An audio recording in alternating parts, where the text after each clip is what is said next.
Hashtag broke college student.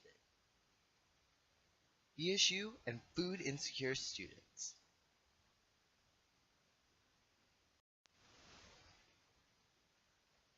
Here's some fast facts about food insecurity. In the United States, 14.6% of all US households are food insecure.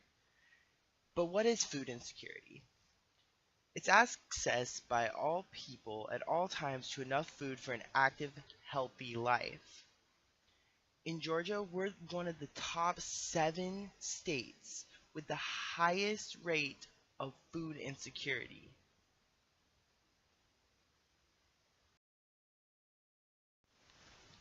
Some more fast facts. 1 in 10 of Feeding America's 46.5 million clients are students. 31% report choosing between paying for food and education. I don't know about you, but that sounds ridiculous. Why are students having to make this decision between food and their education?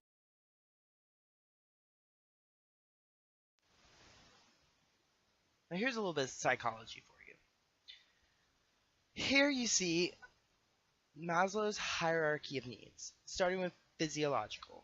That's the first thing we need to get anything else done, which it says breathing, food, water, sleep, sex, homeostasis, excretion.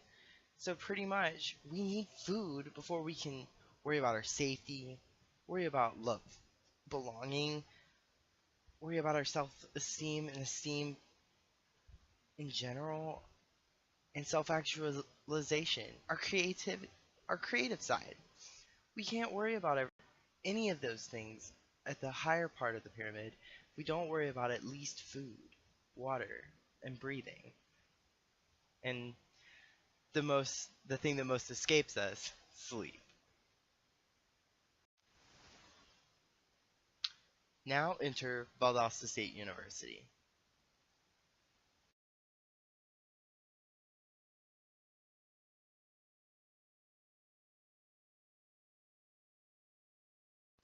Here's some important facts about the issue. It was established in 1906 as originally as a women's college, and then became a university much later and more recently. To your right you see its mascot, Blaze the Blazer. He's kind of a living flame. In the fall of 2013, the issue had 11,849 students enrolled in both graduate and undergraduate programs. 23.1% of those lived on campus, and the remaining percentage of enrolled students either lived off campus or commuted. And the issue in 2010 established a food pantry known as the Blazer Pantry. Let's talk about the locals. Lowndes County's food insecurity rate is 20.3% of its population is food insecure. That's 22,310 people. 62% of those live below the poverty threshold of 130% poverty. 21% of that lives between 130 and 185% poverty. And 17% above other nutrition program threshold of 185% poverty. And the additional money required to meet food needs in 2012 was $10,771,000, while the average cost of a meal in Lowndes County is $2.76.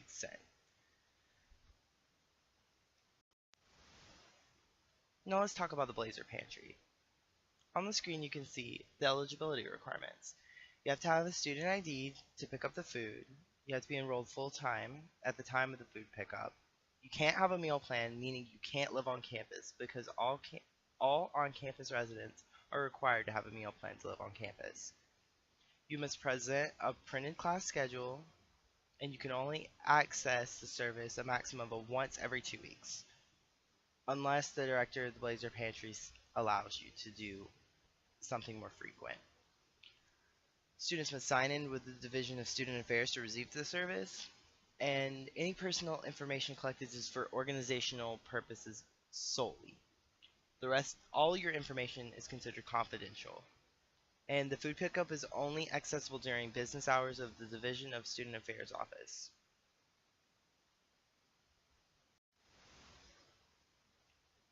Here's where it gets interesting. As you see on your screen, there's what is in the food pantry. Those are called Blazer goodies. You got canned fruit, canned vegetables, peanut butter granola bar, ramen noodles, and instant oatmeal slash grits. And on your right, you can see what food security is. Again, it's access by all people at all times to enough food for an active, healthy life. What? So you're telling me that the Blazer goodies, first of all, canned fruit's not healthy. Ramen noodles are not healthy. And I'm pretty sure for breakfast, most people don't want to eat grits or oatmeal because it's not really that good for you because it's so chock full of sugar. And access by all people at all times. Wait a minute. So you're telling me that the pantry is not helping food security on campus because they're not catering to the on-campus residents as well as the off-campus? Sounds a little fishy to me. Here's some more information about the Blazer Pantry. Their mission: to provide additional food to VSU students who are in need of support, to provide minimal foods for students in need, to advocate on behalf of those in need, to provide information for other resources that address food concerns for students in need. And policies and procedures are the same as the requirements to be eligible. So here's the thing. Minimal foods is the key word. So basic foods to prevent them from starving, but not to make food security a non-issue on our campus. So they're kind of feeding the vicious cycle here. On to some more things. Here's the hours of operation on the left of the Division of Student Affairs. On the right, that tiny little hours of operation, it says Tuesday through Thursday, 1 p.m. to 3 p.m. Close all VSU calendar holidays and student breaks. And again, it says all student information is confidential. This came from the bottom of the application form. So the hours of operation of the Blazer Pantry are limited. 3 days a week for 2 hours. So for 6 hours in a week, you have to figure out your time. If you are not a on-campus resident, you have to figure out what time you can make it there. You have to skip class if you're that hungry. You have to go on their time versus them catering to students. You have to cater to them so they can feed you. Minimal foods, unhealthy options. So, does it really seem worth it? Here's some more on the Blazer Pantry. Note, I made a few notes on this. This is from the Valdosta Daily Times. Excuse me, The Spectator. Supplemental food source for off-campus full-time VSU students. Just want to point that out. It was open since 2010. If you do not have a meal plan, you also have to fill out an application. And it's a way to help students get meals until their next paycheck. So that's saying that students are working. That's saying that you didn't lose your job and that you are getting the hours that you deserve. Still seems a little too cutthroat for me. Not broke enough? Well, if you are, there are other options besides the Blazer Pantry. There's other food pantries off campus. And like my picture says, wow. So on-campus residents are forced to go off-campus to get their food supply if they're in need, while off-campus residents can come to campus. And while they're going to class, they can just go pick up their groceries, or the minimal foods, as they so nicely put it. And also, there's this thing called food stamps, or what is now known as SNAP.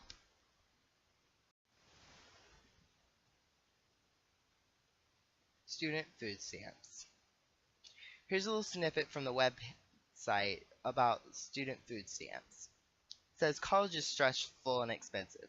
That's the understatement of the century. Don't let food be another financial worry. But it is. The Supplemental Nutrition Assistance Program, or SNAP, formerly food stamps, helps many low-income people buy food. More low-income college students also qualify.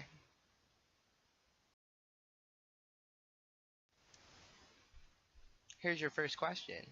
How could I be eligible if I'm in college? Here's your stipulations. If you are in college more than half time, you may qualify for SNAP if you meet any one of the conditions below. You have to receive work study money. You work for pay for 20 hours or more per week. Sounds reasonable, unless your job decides a couple of weeks right before you're about to apply to not give you any hours, or at least not give you 20. You care for a child under the age of 12. Well, you wouldn't live on campus, so you could still go to the food pantry. You attend a mass community college and are enrolled in a credit degree or certificate program that the college determines will increase your employability. Okay, so you're doing something. You're older than 15 or you're under 18. Okay, so if you're a minor or if you're elderly, you have a temporary or permanent physical or mental impairment. So basically you're on disability. Wow. Kinda seems hard to get food stamps for a student. Okay, now let me break it down for you. Here are the average student costs. On here was in the academic year of 2011 and 2012. This is the average net cost for a full-time student at an in-state public university. It was about $15,000 for tuition fees, room, board, books, and incidental expenses. So pretty much other. Here's the cost of a VSU from 2013 to the 2014 academic year. Tuition for 15 credit hours was $6,884, and then it breaks it down by cost. It said somewhere between $15,628 and $18,723 for the year. So let's just round that up. $20,000 a year to go in-state for Valdosta State University. And if you're from out of state, more than likely you'll be living on campus. So basically you're spending $25,000 a year. Yeah, that's expensive. Now, let's see how much a student makes annually. Let's say you make minimum wage, $7.25 in Georgia. Average weekly hours worked, let's just say 30, being a nice little part-time employee at some fast food restaurant. Okay, so you're multiplying that together times 52 weeks. Your annual income without tax deductions is $11,310 if you work 30 hours for 52 weeks. That is glorious if you got that. And the poverty line is an annual income is less than $11,670 with tax deductions. So obviously, with tax deductions on $11,310, you're going to be making well below the poverty line. Plus, you have to take into account you're not going to be working 30 hours a week because the hours that you receive are going to vary week to week, being a minimum wage employee. So the average student is in poverty. Here's the poverty line for Georgia. And like I said, for a family size of 1, which would be any average college student, it's $11,670 a year, which is $973 a month. If any given student saw $973 a month, it would be amazing. And this is the people right above that poverty line. You'll make $14,588 per year, which is about a little over $1,200 a month.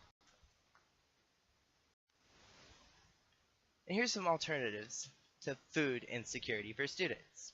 Work 2 jobs, drop out, move home, pay for a meal plan, pawn your car, sell your clothes, sell your possessions, or just quit eating. let's get serious. We're not about to do that. I don't know about you, but I don't plan on starving. Here are some real alternatives to food insecurity at VSU.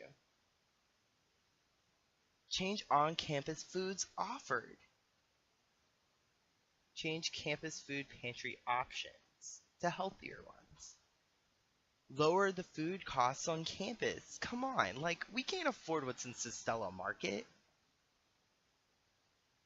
Grow food on campus. Be more sustainable. Reciprocate that by handing that food back out into the community or just students around you. Very important. Have hope. Don't give up. If all else fails, contact local food banks. And the best for last, speak up about food insecurity on campus. No one knows about it, and it's time for your voices to be heard. Alright, now sit back and listen. It's time for you to listen up. This is a food insecure student's story. At the beginning of the semester, imagine a student who got about $3,000 back in refund. And they also came into the semester with about $1,500 of debt due to a credit card. The circumstances are irrelevant, but take about half of that $3,000 and say it went towards all the bills.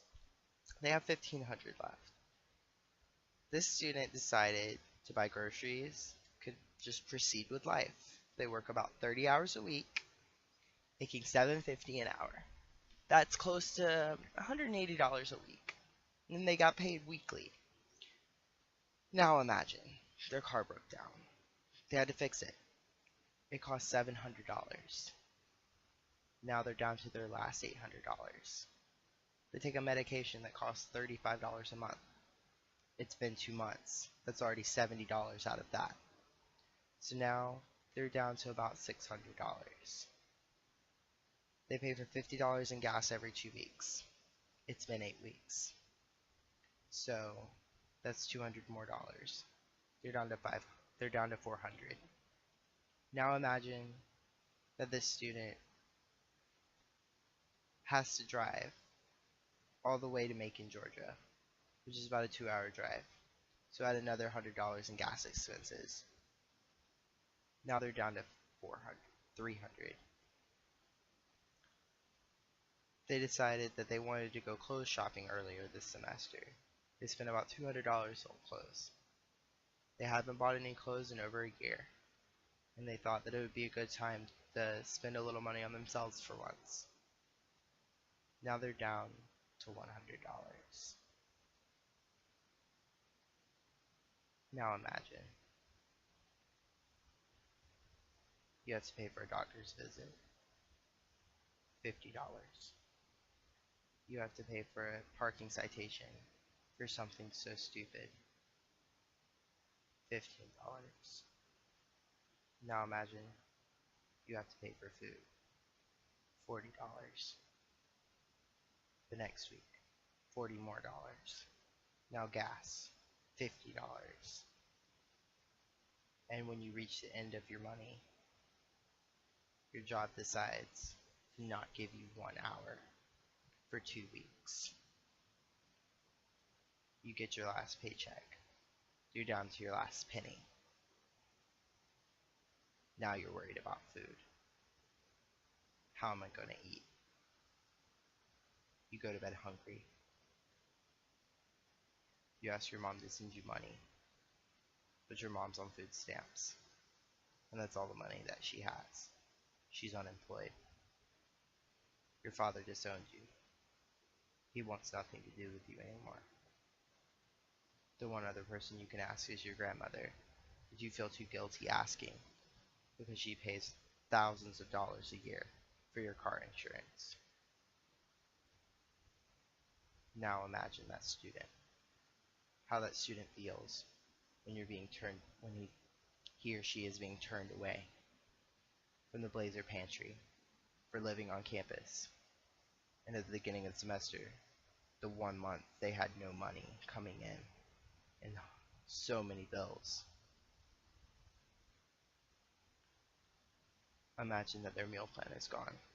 Their 950 Blazer books is gone within a month and a half. They have nothing left. And their car breaks down. And gas is needed. They applied for another job. They don't know if they got it yet. No pay for at least a month now. Imagine that student. Imagine what they're going through. Imagine a student who still volunteers over 20 hours of their time in a weekend because they're not working. They want to give back. Imagine that student now.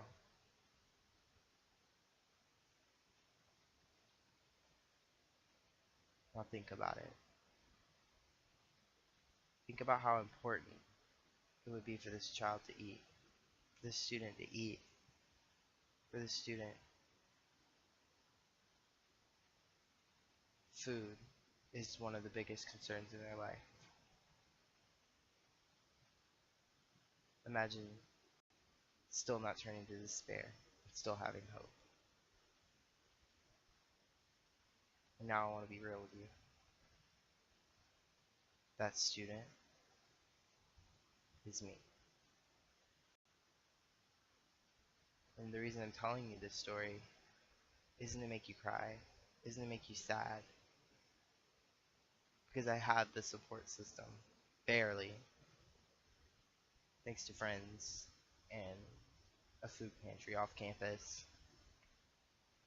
I'm not going to starve, but I wanted to share this story instead of some other story, because I know it's embarrassing to share, and I know that no one wants to put their business out there like that, and I would never ask someone to do something that I'm not willing to do myself. So there it is. Food insecurity at VSU. It's real. It's here. Now stop listening and watching this video and do something about it. The time to speak up is now. Thank you.